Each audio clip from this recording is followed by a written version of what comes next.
The people cry out. So if you look with me at verse 20, you see that Pilate comes out and appeals to them a second time. It says, wanting to release Jesus, Pilate appealed to them again. Now, we don't know exactly what Pilate said, but we can infer from reading this passage that he came out and said basically the same thing. Listen, he's innocent. I've not found him guilty. There's no basis for this.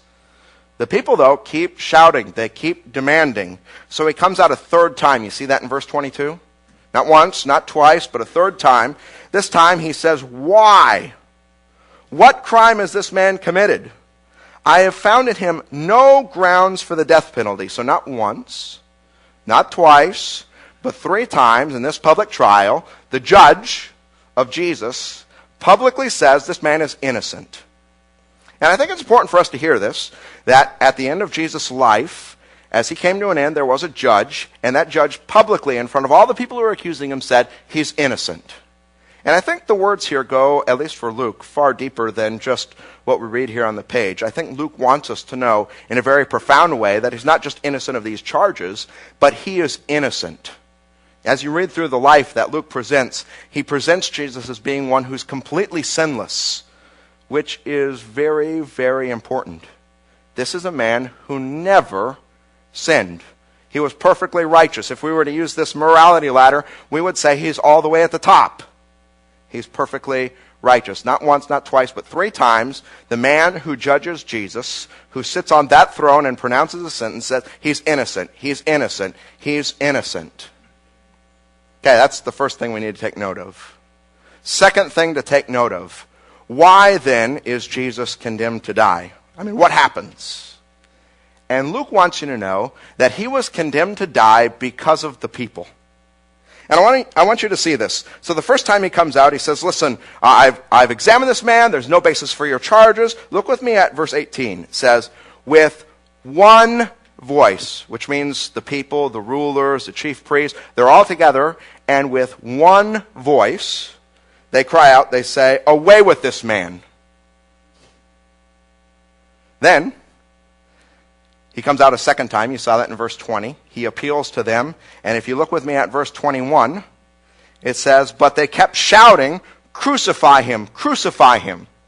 Pilate doesn't know what to do. He goes back. He comes back out to them a third time. He declares once again, why? What crime has this man committed? He's innocent. Verse 23, look at what the people do. It says, but with loud shouts, they insistently demanded that he be crucified, and their shouts prevailed. Now, it's interesting how Luke puts this. It says here, first, with one voice they cry out that, away with him.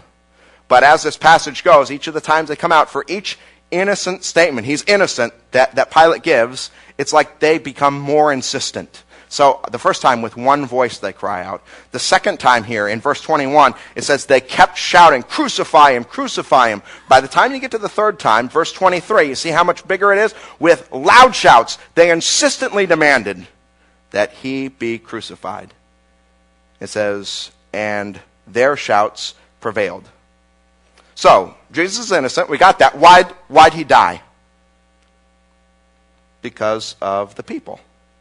And again, I think Luke, he wants to say more than just that's what happened historically. I think he also wants to say this. The reason Jesus died is because of the people. It's like, for the people who are reading this, it's like he's pointing his finger and said, because of you. Because of you. That's the reason he died. It's because of, he didn't do anything. It's because of you. You get the dynamic? So now, why? What's going on here? There's one who's innocent, and he dies because of the people. And Luke wants to portray that these people are the ones who are guilty in all of this. Why? And this passage, I think it's so great. It gives us this awesome picture. There is this man whose name is Barabbas. He comes up each time this story is told. We don't get the details here, but apparently it was the custom of the Jewish people at that time that during one of their feasts, there would be a criminal who would be released to them. And apparently, Pilate came out and he gave him this choice. I'll release Jesus, or I'll release Barabbas. Now, this passage, it makes sure to tell us in no uncertain terms. If you look at verse 19, it says, Barabbas had been thrown into prison for insurrection in the city and for murder. I mean, this was a very guilty man. He was the worst of worst sinners, the worst of the worst criminals. And I want you to see what happens. Pilate keeps saying, hey, I'll release Jesus, he's innocent. And the people keep saying, no, release Barabbas to us. And as the people keep shouting, as they keep demanding, guess what finally happens? It says in verse 24 that Pilate decided to grant their demand.